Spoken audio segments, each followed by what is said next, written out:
আমাদের একজন ভাই ওসমান হাদি ঘাতকদের গুলিতে তিনি কিছুক্ষণ পূর্বেই যেটা নিউজ হয়েছে তিনি দুনিয়া থেকে বিদায় হয়েছেন। দুনিয়া থেকে তিনি চলে গেছেন। একজন স্পষ্টবাদী একজন মানুষ, তাকে হত্যা করা হলো। আমরা আসলে হত্যার পক্ষে কোনোদিন ছিলাম না, কোনোদিন থাকবো।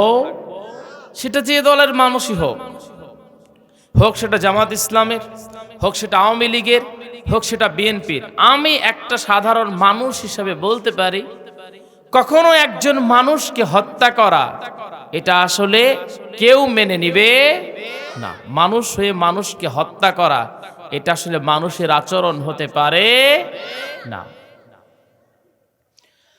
আমার ভাইয়েরা, আমার বন্ধুগণ, আল্লাহ পাক বলেন, তোমাদেরকে আমি এই দুনিয়ায় পাঠিয়েছি একটা উদ্দেশ্য নিয়ে। আমি আল্লাহ পাক তোমাদেরকে এই দুনিয়ায় পাঠিয়েছি, উদ্দেশ্যের বাইরে আমি আল্লাহ পাক কোনো কিছু করি না। একটা উদ্দেশ্য তোমাদের মধ্যে আমি আল্লাহ পাক দিয়েছি। সেই উদ্দেশ্যটা হলো তোমরা আমি আল্লাহর গোলামি করবে, আমার দাসত্ব করবে, আর কারো দাসত্ব আর কারো গোলামি করবে না। এর মধ্যে আল্লাহ পাক বলেন, শোনো, আমি আল্লাহ পাক বলছি, তোমাদেরকে একটা সময় আমি আল্লাহ পাক দিয়েছি। সেই সময় যখন অতিবাহিত হয়ে যাবে, তখন তোমার কাছে আমার পক্ষ থেকে নিযুক্ত একটা ফেরেশতা চলে যাবে। কাইফা তাকফুরুনা বিল্লাহি ওয়া কুনতুম আমওয়াতান فأحياكم ثم يميتكم ثم يحييكم ثم إليه ترجعون। আল্লাহ পাক বলেন, তোমরা মৃত ছিলে, তোমাদের কোনো অস্তিত্ব ছিল না। তোমাদের সেই মৃতকে আমি আল্লাহ পাক জীবন দিয়েছি। আবার তোমরা আমি আল্লাহর কাছে প্রত্যাবর্তন করবে। আমার ভাইরা, আমার বন্ধুগণ, আল্লাহ পাক এই আয়াতটার মধ্য দিয়ে বোঝাতে চান, আমরা একটা সময় কিন্তু দুনিয়ায় ছিলাম না, আমরা মৃত ছিলাম, ঠিক কিনা?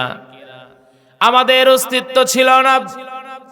আল্লাহ পাক আমাদের অস্তিত্ব দান করলেন, আমাদেরকে দুনিয়ায় পাঠায়া দিলেন,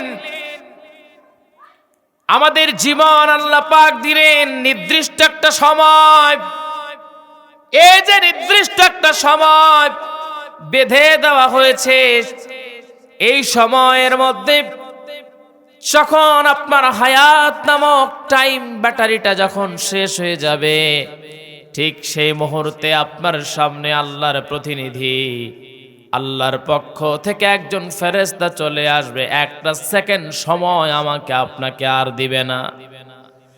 আমার ভাইয়েরা, আমার বন্ধুগণ, আল্লাহ পাক এই জন্য ডেকে বলছেন কোরআনুল কারীমের মধ্যে, আল্লাযী খালাকা সাবআ সামাওয়াতিন তিবাকা মা তারা ফি খালকির রাহমানি মিন তাফাউত ফারজি'ল বাসারা হাল তারা মিন ফুতুর।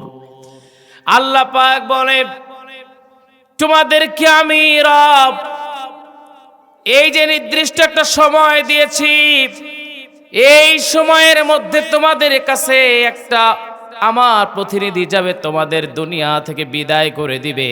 আমার ভাইয়ের, আমার বন্ধুগণ, কিন্তু আল্লাহ পাক বলছেন, শোনো, যতদিন দুনিয়ার মধ্যে জীবিত থাকবে ততদিন পর্যন্ত আমার নিয়ামতগুলোর দিকে তাকাও। যে আয়াতটা বললাম সেই আয়াতটার মধ্যে আল্লাহ পাক বলছেন, শোনো, তোমাকে যে আকাশ নামক নিয়ামতটা আমি আল্লাহ পাক দিয়েছি, সেই আকাশটার দিকে তাকাও। খুঁটিবিহীন ওই আসমানটাকে কেউ সাজায় নাই, খুঁটিবিহীন ওই আসমানটাকে কেউ সুন্দর করে সাজায় নাই। আমি আল্লাহ পাক খুঁটিবিহীন ওই আসমানটাকে রেখে দিয়েছি। দেখো ওই আসমানটার মধ্যে কোনো ত্রুটি তুমি দেখতে পাও কিনা? তুমি কখনো পাবে না। বরঞ্চ আমি আল্লাহ রাব্বুল আলামিন সুন্দর করে সাজিয়েছি, তোমরা কখনোই এর মধ্যে কোনো ত্রুটি দেখতে পাবে না। জোরে কোন সুবহানাল্লাহ। আল্লাহ পাক বলছেন, আসলে এই মাহফিলগুলো নিয়ে অনেক এখন অভিযোগ আমার কাছে, অনেক আমি আমার কাছে অনেক অভিযোগ করি এখন, যে আসলে মানুষ চায় কি। গত কয়েকটা প্রোগ্রামের দিকে দেখলাম, চাটমোহর একটা প্রোগ্রাম ছিল ভাঙ্গুরা, আমি এখানে কথা বলছি, পাশেই ডিজে গান বাজাচ্ছে, চিন্তা করেন। তারপরের দিন প্রোগ্রাম, একই অবস্থা, ডিজে গান বাজাচ্ছে। পরে মাইক দিয়ে বললাম, তো হয়তো বা সেখানে সাউন্ড গেছে, তারা বন্ধ করে দিয়েছে। এবং এই যে সমস্যাগুলো, স্টেজের পাশে কথা বলা, ডিস্টার্ব করা, আশা তো আসেই না, এত বরকতময় একটা জায়গা, আশা তো আসেই না, তারপর আরো গোলযোগ সৃষ্টি করে। আমার ভাইয়ের, আমার বন্ধুগণ, অথচ আল্লাহর বাণী চলে এটা, وَإِذَا قُرِئَ الْقُرْآنُ فَاسْتَمِعُوا لَهُ وَأَنصِتُوا لَعَلَّكُمْ تُرْحَمُونَ। যখন কোরআন থেকে কেউ কথা বলে, তখন মনোযোগের সাথে তোমরা শোনো, তখন মনোযোগ দিয়া পিনপতন নীরবতা পালন করে। পিনপতন মানে একটা পিন, যদি পিন ছোট একটা কাটাও যদি মাটিতে পড়ে, সেটার যে শব্দ হবে, তার চেয়েও নীরবতার সহিত তোমরা কোরআনের কথাগুলো শ্রবণ করো। সুবহানাল্লাহ বলবেন না? আদেশটা কার? বলেন কার? এই আদেশটা করেছেন আল্লাহ। অথচ সেই কোরআনের তাফসীর, কোরআনের কথা যেখানে হয়, সেখানে তো বসেই না, আরো বেয়াদবি। আমার ভাইয়েরা, আমার বন্ধুগণ, আল্লাহ পাক বলছেন, শোনো, আমি আল্লাহ রাব্বুল আলামিন তোমাদেরকে সফলতার 3টা মন্ত্র শিখিয়ে দিচ্ছি। আজকের আয়াতকৃত তেলাওয়াত, আল্লাহ পাক বলছেন তোমাদেরকে সফলতার 3টা মন্ত্র আমি আল্লাহ পাক জানিয়ে দিই, শোনো। আল্লাযীনা আমানু وهاجروا وجاهدوا في سبيل الله بأموالهم وأنفسهم أعظم درجة عند الله। আল্লাহ পাক বলছেন 3টি কাজ করবে। 1 নাম্বার যারা ঈমান আনবে, 2 নাম্বার যারা হিজরত করবে, 3 নাম্বার যারা জিহাদ করবে। আল্লাহ পাক বলেন, শোনো, তাদের কোনো চিন্তা নাই। ওয়া উলাইকা হুমুল ফাইজুন, আমি আল্লাহ পাক তাদেরকে সফলতা দান করব। জোরে কোন সুবহানাল্লাহ। ভাই, আপনারা একটু মনোযোগের সাথে শুনবেন, অল্প সময়। আল্লাহ পাক বলছেন যে 3টি কাজ করবে, তোমরা সফলতা অর্জন করবে। আমরা সফল বলতে কাকে বুঝি? এই দুনিয়াতে যার টাকা আছে, মনে করি সে সফল। মনে করি যার ছেলে একটা ডাক্তার, সে সফল। মনে করি যার ছেলে একটা পাইলট, সে সফল। মনে করি যার ছেলে একটা বড় ব্যবসায়ী, মনে করি সে সফল। কিন্তু এগুলো আসলে সফলতার দিক নয়। কারণ হলো, দুনিয়াতে টাকা যার যত বেশি, বিপদ তার তত বেশি। আল্লাহর কথা কখনো মিথ্যা হয় না। আল্লাহ পাক বলেন, ইন্নামা আমওয়ালুকুম ওয়ালা আওলাদুকুম ফিতনা। আল্লাহ পাক বলেন, সম্পদ, সন্তান সন্ততি, এগুলো হলো তোমাদের জন্য বিপদের কারণ, ফিতনা। জোরে কোন নাউজুবিল্লাহ। তার মানে সম্পদ যার যত বেশি, তার তত টেনশন, তত বিপদ। আবার সম্পদ থাকলেই সবাই ভালো থাকে না। একজনের অনেক টাকা আছে, কিন্তু দেখবেন ডায়াবেটিস, রুটির উপর খাইতে পারে না। আর আপনারা তো ভালো আছেন, সারাদিন আপনারা কৃষি কাজ করেন, অটো চালান, সারাদিন নিজের ঘরে, নিজের বাড়িতে পরিশ্রম করেন। আপনারা মন চায় তো 100 সালের ভাত একাই খান, ঠিক না? আমার ভাইয়ের, আমার বন্ধুগণ, যারা খেতে পারে কোনো সমস্যা ছাড়া, তারাই আমি মনে করি সুখী। কিন্তু আল্লাহর ভাষায় আল্লাহ পাক বলেন, শোনো, যারা 3টা কাজ করতে পারবে তারা হলো সফল। 1 নাম্বার হলো ওয়াল্লাযীনা আমানু, যারা ঈমান আনবে। এক নাম্বার যারা ঈমান আনবে, সবাই একটা আওয়াজ দিয়ে বলেন ঈমান আনবে কার প্রতি? সবাই বলেন কার প্রতি? আল্লাহর প্রতি ঈমান আনবে আর কুফরকে পরিত্যাগ করবে। আল্লাহ পাক বলেন তোমরা যদি আমি আল্লাহর প্রতি যদি ঈমান আনো, তাহলে আমি আল্লাহ পাক ঘোষণা করছি ওয়ালাউ আন্না আহলাল কুরা আমানু ওয়াত্তাকাউ লাফাতাহনা আলাইহিম বারাকাতিম মিনাস সামাই ওয়াল আরদ। আল্লাহ পাক বলেন যদি তোমরা আমার উপরে ঈমান আনো, আসমান আর জমিনের যত রিজিকের দরজা, সকল দরজাগুলো আমি আল্লাহ পাক তোদের জন্য খুলে দেব। সুবহানাল্লাহ। আল্লাহ পাক বলছেন তিনটা কাজ করলে সফল হবে। এক নাম্বার ঈমান আনবে, আর যারা ঈমান আনবে আল্লাহ পাক বলছেন আসমান আর জমিনের যত রিজিকের দরজা, খাবার দরজা, বরকতের দরজা, রহমতের দরজা, সব দরজা তাদের জন্য আমি খুলে দেব। সুবহানাল্লাহ বলবেন না ভাই? কত অসাধারণ কথা, এটা আপনারা বুঝতে পারতেছেন কিনা আমি জানি না। অথচ ঈমান আনার কারণে একটা সময় সাহাবায়ে কেরামদের উপর অত্যাচারের স্টিম রোলার চালিয়ে দেওয়া হতো।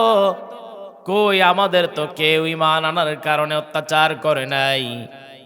আমরা যে ঈমান এনেছি আল্লাহর উপর, আল্লাহর রাসূলের উপরে, একটা বারের জন্য কেউ তো আমাদের অত্যাচার করে নাই। নবীজি সাল্লাল্লাহু আলাইহি ওয়াসাল্লামের সময় সাহাবায়ে কেরাম তারা যখন ঈমান আনতেন, বাপ দাদার ধর্মকে যারা তখন তারা অভার করে পরিত্যাগ করে যখন তারা ঈমান আনতেন, কারণ আল্লাহ পাক তাদের জন্য হেদায়েতের দ্বার উন্মুক্ত করে দিতেন। তারা যখন ইসলামকে কবুল করে নিতেন তখন তাদের উপরে অত্যাচার করা হতো। একজন সাহাবীর জীবনে আমি পড়েছিলাম, সাহাবীদের আলোকিত জীবনের মধ্যে, সাহাবীদের ঈমান দীপ্ত জীবনের মধ্যে এই সাহাবীটা তিনি তখনও মুসলমান হন নাই। তিনি একজন ইয়াং মানুষ, যুবক একজন মানুষ। চাচার কাছে বসে আছেন, চাচাকে ডেকে বলছেন চাচা আমি আপনার কাছে একটা প্রশ্ন রাখতে চাই, একটু সত্য অ্যানসার দিবেন। চাচা ডেকে বলছে ভাতিজা বলো কি তুমি বলতে চাও। এইবার ভাতিজা ডেকে বলছে চাচা শুনেন তাহলে, আমার মন বলে যেটা সেটা আপনার মন বলে কিনা জানি না, আরবের মধ্যে সবচেয়ে সুন্দরতম সেরা একজন মানুষের নাম বলেন দেখি আমার সঙ্গে আপনার মিলে কিনা। চাচা এবার ডেকে বলছে ভাতিজারে শোনো, যদি ওটা বলা বাহুল্য তারপরেও বলতে পারি কুরাইশ বংশের মধ্যে একজন যুবক আছে মুহাম্মদ বিন আব্দুল্লাহ, আব্দুল মুত্তালিবের নাতি মুহাম্মদ। তার যেমন চেহারা সুন্দর, তার যেমন চরিত্র সুন্দর, সে যেমন আমানতদার, কাফেররা পর্যন্ত তার নাম দিয়েছে আল আমিন। আমার দু চোখে দেখা আসমান আর জমিনের নিচে তার চেয়ে বড় সুন্দর মানুষ আমি দেখতে পাই নাই। আল্লাহু আকবার। আমার ভাইরা, আমার বন্ধুগণ, ভাতিজা এবার ডেকে বলছেন চাচা তাহলে ওই আব্দুল মুত্তালিবের নাতি মুহাম্মদ বিন আব্দুল্লাহ সে যে কালেমার দাওয়াত দেয়, আপনি নিজেই বললেন সে আমানতদার, সে আল আমিন, সত্যবাদী, কিন্তু তবুও আমরা কেন তার কথাকে মেনে নেই না? চাচা এবার ডেকে বলছে ভাতিজারে শোনো, এই জন্য মেনে নেই না কারণ আমাদের বাপদাদার যে ধর্ম আছে এই ধর্মটাকে অপমান করা হবে, এই ধর্মটাকে চুনকালি মাখানো হবে, এই জন্য মুহাম্মাদের দিনকে আমরা মেনে নেই না। ভাতিজা ডেকে বলছে চাচা তাহলে মুহাম্মদ যে দাওয়াত দেয় সেই দাওয়াত কি সত্য নাকি? হ্যাঁ সত্য। ভাতিজা বলল চাচা তাহলে বাপ দাদার ধর্মের মুখে চুনকালি পড়বে, এই জন্য যদি এত বড় একটা সত্যকে যদি লুকাতে হয় আমি পারবো না। আপনি পারলে পারেন কিন্তু আমি পারবো না। আমি এই মুহূর্তে সাক্ষ্য দিয়ে ফেললাম ঈমান এনে ফেললাম। সবাই বলেন লা ইলাহা ইল্লাল্লাহু মুহাম্মাদুর রাসূলুল্লাহ। সবাই বলি সাল্লাল্লাহু। আমার ভাইরা, আমার বন্ধুগণ, এই কথা বলা মাত্রই চাচা এবার ডেকে বলছে, ভাতিজারা শোনো, আমার মুখের উপরে তুমি কথা বলো। একসঙ্গে তারা খাবার খাচ্ছিলেন, তারা খাবারের থালাকে লাথি দিয়ে ফেলে দিলেন। আর ভাতিজাকে ডেকে বলছে, ভাতিজা তোমার সঙ্গে আমি অতিরিক্ত কোনো কথা বলবো না। এখন শোনো, তোমার যত অর্থ সম্পদ আছে সব আমার তো দেয়া, এমনকি তোমার দেহে যে জামা কাপড় দেওয়া আছে সব আমার টাকায় দেয়া। তোমার সব সম্পদগুলো আমি নিয়ে নিলাম। তারপরে বলছি, তোমার দেহে যত জামা কাপড় আছে সব জামা কাপড় খুলে ফেলো। ভাতিজা ডেকে বলছে, চাচা আমার দেহের সব জামা কাপড় খুলে নিবেন। ভাতিজা কিছুই বললেন না, ডাইরেক্ট খুলে দিলেন, কারণ চাচার টাকায় কেনা।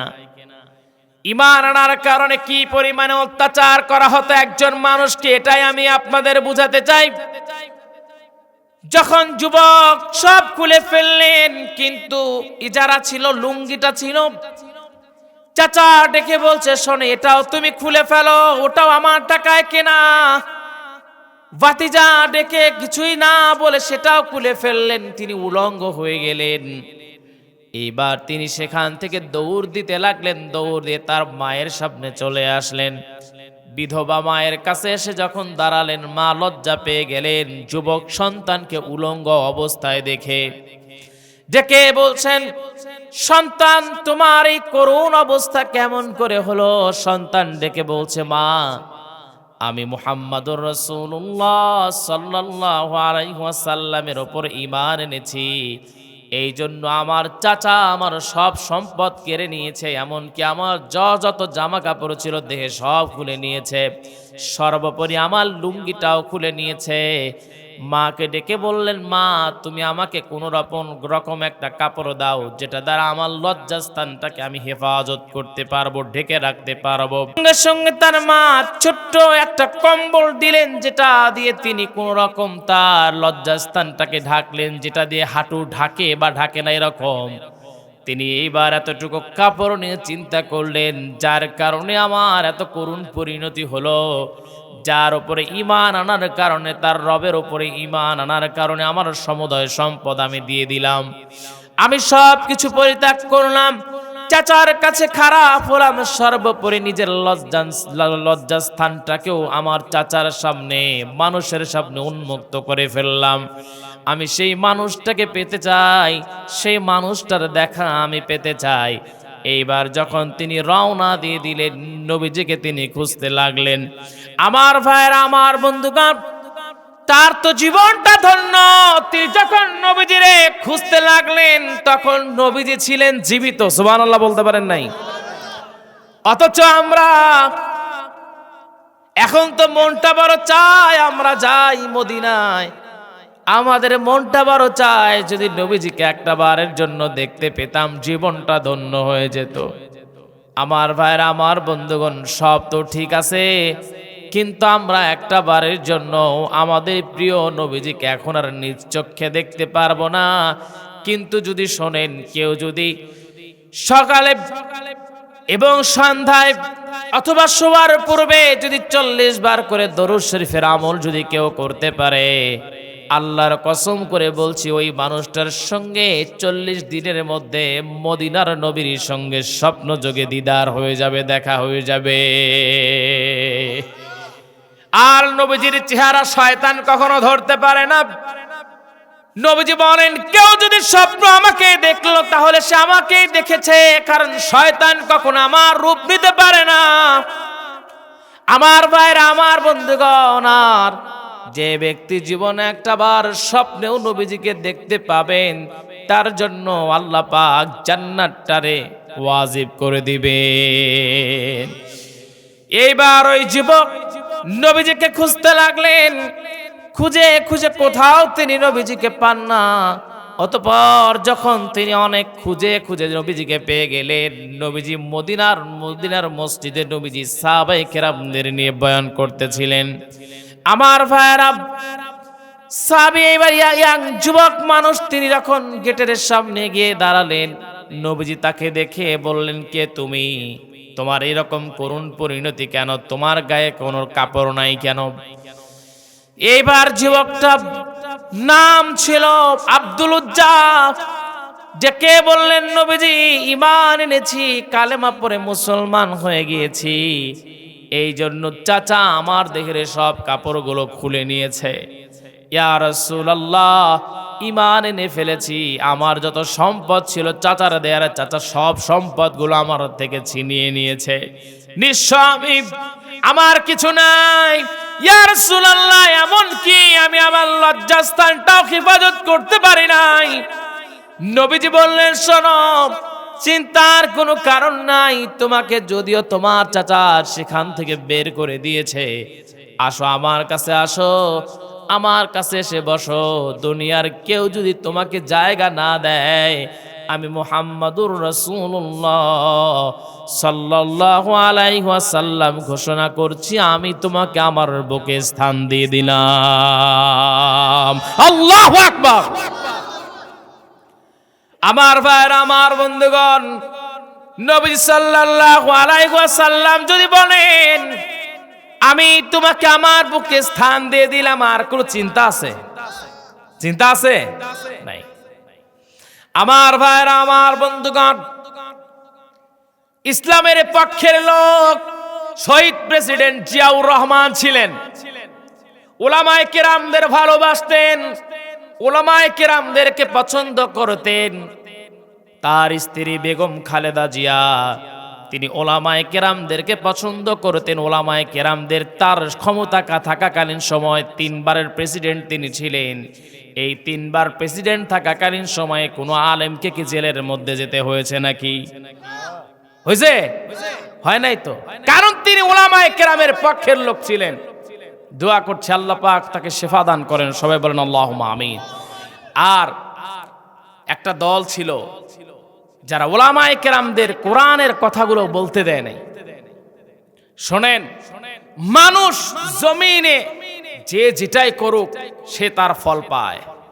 একজনের অসুস্থতায় তামাম বাংলাদেশের ওলামায়ে কেরাম দোয়া করেছে, আর আরেকজন বিদায়ের জন্য মানুষ আলহামদুলিল্লাহ বলেছে। তার মানে ভালোর সাথে থাকবেন, ভালো কাজ করবেন, ভালো মানুষ আপনার জন্য দোয়া করবে। কথা বলেন ঠিক কিনা? আমার ভাইয়ের, আমার বন্ধুগণ, এইবার আব্দুল উজ্জা নবীজির সামনে যখন কালেমা পড়ে মুসলমান হলেন, নবীজি ডেকে বললেন, তোমার নাম বলো। ডেকে বলছেন, ইয়া রাসূলুল্লাহ, ইয়া হাবিবাল্লাহ, আমার নাম হলো আব্দুল উজ্জা।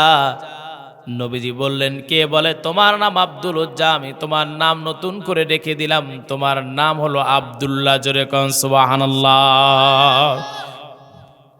আমার ভাইয়ের, আমার বন্ধুগণ, আল্লাহর কাছে 2টা নাম সবচেয়ে দামি।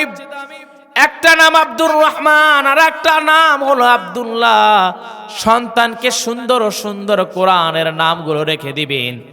অথচ আমার একজন ফ্রেন্ড ছিল, বন্ধু ছিল, ওই বন্ধুর নাম যেমন ওর ভাইদের নাম হলো তেমন, একজনের নাম ডলার, একজনের নাম রিয়াল, মানে টাকার নামে নাম রাখছে। নাম তো রাখা লাগবে কোরআনের, কথা বুঝেন নাই? সন্তানদের এই নামগুলো রাখবেন। যাই হোক, ওইদিকে যাব না। এইবার তিনি ডেকে বললেন, নবীজি আমার থাকার জায়গা কই? আল্লাহর নবী তাকে আহলে সুফার মধ্যে থাকার সুব্যবস্থা করে দিলেন। আমার ভাইয়েরা, আমার বন্ধুগণ, নবীজি সাল্লাল্লাহু আলাইহি ওয়াসাল্লাম আহলে সুফার মধ্যে তার থাকার ব্যবস্থা করে দিলেন। তিনি আহলে সুফার মধ্যে থাকেন, তিনি সেখানে থাকেন, খান আর কোরআন তেলাওয়াত করেন, আল্লাহর জিকিরে নিমগ্ন। যখন তিনি কোরআন তেলাওয়াত করেন তখন তার হালাতটা বেড়ে যায়, তখন আল্লাহর প্রতি ঈমানটা বেড়ে যায়।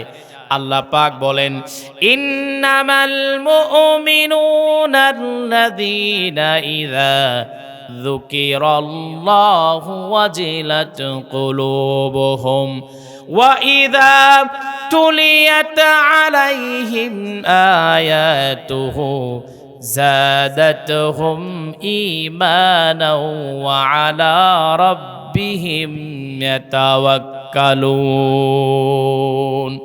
আল্লাহ পাক বলেন, মুমিনদের সামনে যদি কোরআন তেলাওয়াত করা হয় তখন তাদের ইমানের ব্যাটারিটা ফুল চার্জ হয়ে যায়, ইমানটা বেড়ে যায়। জোরে কোন সুবহানাল্লাহ। আমার ভাইরা, আমার বন্ধুগণ, এই আব্দুল্লাহ তিনি কোরআন তেলাওয়াত যখন করেন তখন তার ইমানটা বেড়ে যায়, তখন তিনি জোরে জোরে কোরআন তেলাওয়াত করেন, আল্লাহ আল্লাহ জিকির করেন জোরে জোরে।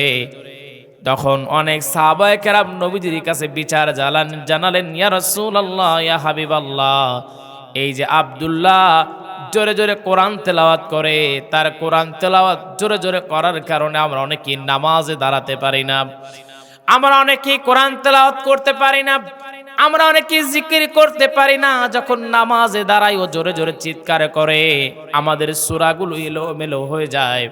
আমরা যখন কোরআন তেলাওয়াত করি, সে যখন জোরে জোরে চিল্লায়, জোরে জোরে কোরআন তেলাওয়াত করে, তখন আমাদের কোরআন তেলাওয়াতটা এলোমেলো হয়ে যায়। নবীজি বললেন, শোনো, তোমরা একটা বারের জন্য তাকে কিছুই বলবে না, কারণ তার ঈমানটা অনেক বড় বড় মাপের ঈমান। তার ঈমান আনতে গিয়া, ইসলাম কবুল করতে গিয়া আমার এই সাহাবীটা লজ্জাস্থানটাও পর্যন্ত হেফাজত করতে পারে নাই। তার সমুদয় সব সম্পদ তো চাচা কেড়ে নিয়েছে, কোনো কিছুই নিয়ে আসতে পারে নাই। অতএব আমার এই সাহাবীকে তোমরা কিছুই বলো না, তাকে কিছুই বলা হলো না। যখন তাবুক যুদ্ধের জন্য যখন সময় চলে আসলো, আমার ভাইয়েরা, আমার বন্ধুগণ, আপনারা মনে করেন ইসলামটা কবুল করেছি, ইসলামটা পেয়েছি, কোনো সমস্যা নাই, কেউ বাধা দেয় নাই। কিন্তু আজকের এই ইসলাম, আজকের এই সুন্দর ধর্ম, আজকের এই সুন্দর দিন ইসলাম, এইটা আজকে এই রকম সুন্দরভাবে আমাদের মধ্যে পৌঁছে দেওয়ার জন্য আমার নবীজিকে পর্যন্ত উহুদের ময়দানে রক্ত ঝরাতে হয়েছে। আমার নবীজিকে তায়েফের ময়দানে রক্ত ঝরাতে হয়েছে, সাহাবায়ে কেরাম জীবন দিয়েছে, তবেই তো আজকের ইসলাম সুপ্রতিষ্ঠিত হয়েছে, ঠিক কিনা? আমার ভাইরা, আমার বন্ধুগণ, তাবুক যুদ্ধের জন্য নবীজি সাল্লাল্লাহু আলাইহি ওয়াসাল্লাম সাহাবায়ে কেরামদের কাছে অর্থ চাইলেন। সাহাবায়ে কেরাম যখন অনেক অর্থ যখন সবাই দান করলেন, ওই দিন যার যে সামর্থ্য ছিল সে ওই তাবুক যুদ্ধের জন্য অনেক অনেক করে দান করলেন। তার মধ্যে আমার হৃদয় কেড়ে নিয়েছে একটা ছোট্ট ঘটনা। যেই মহিলা নবীজি সাল্লাল্লাহু আলাইহি ওয়াসাল্লামের কাছে মাঝে মাঝে আমার আপনার নবীজির কাছে আসতেন, আর নবীজির কাছে বলতেন, নবীজি, আমার তো দুনিয়ায় কেউ নাই, আমাকে যদি আপনি একটু অর্থ যদি দিয়ে দিতেন। নবীজি তাকে অনেক করে অর্থ তাকে উপহার দিতেন, তাকে গিফট করতেন, সেই অর্থ দিয়ে সে তার পরিবারকে চালাতেন। কিন্তু ওই দিন তাবুক যুদ্ধের দিন ওই মহিলা সে তার কোলে একটা ছোট বাচ্চাকে নিয়ে নবীজির সঙ্গে দেখা করবেন বলে রওনা দিয়েছেন। প্রতিমধ্যে একজন সাহাবীর সঙ্গে দেখা, মহিলাকে ডেকে বলছে, মহিলারে শোনো, আজকের দিনে তুমি নবীজির কাছে যাবে, কিন্তু নবীজির কাছে গেলে কি হবে? আজকে নবীজি তোমাকে কিছুই দিতে পারবেন না, কারণ তাবুক যুদ্ধের জন্য অর্থের প্রয়োজন। নবীজি সাল্লাল্লাহু আলাইহি ওয়াসাল্লাম নিজে তো সবার কাছে অর্থ চাচ্ছেন। ওই মহিলা এইবার বললেন, শোনো, আমি এতদিন পর্যন্ত আমার নবীজির কাছ থেকে অর্থ সম্পদগুলো নিয়েছি, কিন্তু এখন আর আমি নবীজির কাছে অর্থ সম্পদ আজকের দিনে চাই না, বরঞ্চ আমি আজকের দিনে এই তাবুক যুদ্ধের আগ মুহূর্তে আমি আমার নবীজির কাছে কিছু দিতে চাই। ওই মহিলা নবীজির সামনে গেলেন, আর গিয়ে ডেকে বলছেন, ইয়া রাসূলুল্লাহ, হে, আমি যখন শুনলাম তাবুক যুদ্ধের জন্য অনেক অনেক অর্থ আপনি চাচ্ছেন, এই মুহূর্তে আমি চিন্তা করলাম আমি কি দিয়ে শরীক থাকবো। আমি ঘরে ফিরে গেলাম, ঘরের মধ্যে গিয়ে আমি কিছুই খুঁজে পাই নাই। তবে হ্যাঁ, আমি আমার কলিজার টুকরা সন্তান পেয়েছি একটা, যেটা আমার এখন কোলে রয়ে গেছে। ইয়া রাসূলুল্লাহ, ইয়া হাবিবাল্লাহ, আমার এই সন্তানটাকে আমি আপনার কাছে নিয়ে আসছি। নবীজি, আমি মা, আমার দেওয়ার মতো কিছুই নাই, কিন্তু এই সন্তানটাকে নিয়ে আসছি। এই সন্তানটাকে আমি আপনার কাছে তুলে দিলাম, এই সন্তানটাকে তাবুক যুদ্ধে আপনি ব্যবহার করবেন। নবীজি বললেন, এই সন্তানটা তো আর ঝামেলা পাকাবে, তাবুক যুদ্ধের দিন আমি এই সন্তানটাকে কে রাখবে, তাকে কে ওই জায়গায় ধরবে? মহিলা ডোকে বলছেন, নবীজি আপনি তাকে ধরবেন। যখন কোনো কাফের আপনার দিকে তীর নিক্ষেপ করবে, আমার সন্তানকে তীরের সামনে ধরবেন। যখন আপনার সঙ্গে আপনার দিকে অন্য কোন কাফের বেঈমান যখন তীর নিক্ষেপ করবে, আমার সন্তানটারে ঢাল হিসাবে ব্যবহার করবেন। আমার এই সন্তানের দেহের মধ্যে যখন তীর যখন ঢুকে যাবে, আমার সন্তানের রক্ত যখন জমিনে পড়বে, আমার এই সন্তান ছোট্ট বাচ্চা, শিশু বাচ্চা, সে শহীদ হয়ে যাবে। কিয়ামতের দিন আমি আমার আমল দিয়ে আমি পার পেতে পারবো না। ওই দিন আমার রবের সামনে যখন আমারে দাঁড় করানো হবে, আমার ভাইয়ের, আমার বন্ধুগণ, আল্লাহর গোলামদেরকে আল্লাহ পাক ওই দিন 5টা প্রশ্ন করবেন। বলেন কয়টা? আপনারা মনে হয় আমার ওয়াজ বুঝতেছেন না, বুঝতেছেন না? না, ওই দিন আল্লাহ পাক 5টা প্রশ্ন করবেন। লা তাজুলু কদামা বানি আদম, বনি আদমকে ওই দিন 5টা প্রশ্ন করা হবে কিয়ামতের দিন। তাকে প্রশ্ন করা হবে, আন উমরিহি ফিমা আফনাহু, তুমি তোমার জীবনটাকে কোন রাস্তায় পরিচালিত করেছো? তার মানে এই যে জন্ম থেকে নিয়ে আপনার বালেগ হওয়ার পর থেকে শুরু করে মৃত্যুর আগ মুহূর্ত পর্যন্ত যেই সময়টা আল্লাহ পাক আপনাকে দান করেছেন, এই সময়টার হিসাব আপনাকে আল্লাহর সামনে দেওয়া লাগবে। ওই মহিলা ডেকে বলছেন, নবীজি আমি আপনার কাছে বলতে চাই, যেই দিন আল্লাহর কাছে দাঁড়ানো লাগবে, ওই দিন নিশ্চয়ই আল্লাহ পাক আমার জীবনের হিসাব চাইবেন। ওই দিন আমি আমার রবের কাছে ডেকে বলবো, আল্লাহ আজকের দিনে আমি হিসাব দিতে পারবো না। কারণ সবাই একটু আওয়াজ দিয়ে বলবেন, আল্লাহর সামনে দাঁড়ায় কোনো বান্দা কি হিসাব দিয়ে পার পেতে পারবে নাকি? পারবে? 25 বছর তো দূরে থাক, 25 মিনিটের হিসাব দিতে পারবো না। আমার ভাইয়ের, আমার বন্ধুগণ, ওই মহিলা ডেকে বলছে, ওই দিন আমি আমার রবের সামনে দাঁড়ায় বলবো, আল্লাহ আজকের দিন আমার হিসাব দেওয়ার কিছুই নাই, আমি হিসাব দিতে পারবো না। কিন্তু আমার একটা সন্তান, তাবুক যুদ্ধের দিন আমার ওই সন্তানকে আমি নবীজির সঙ্গে পাঠিয়েছিলাম। আমার সন্তানের দিকে, আমার নবীজির দিকে যখন তীর নিক্ষেপ করা হয়েছিল, আমার নবীজি তখন ঢাল হিসেবে ব্যবহার করেছেন। আজকে কিয়ামতের দিন আমি একটা শহীদের মা হয়ে আপনার সামনে দাঁড়িয়েছি।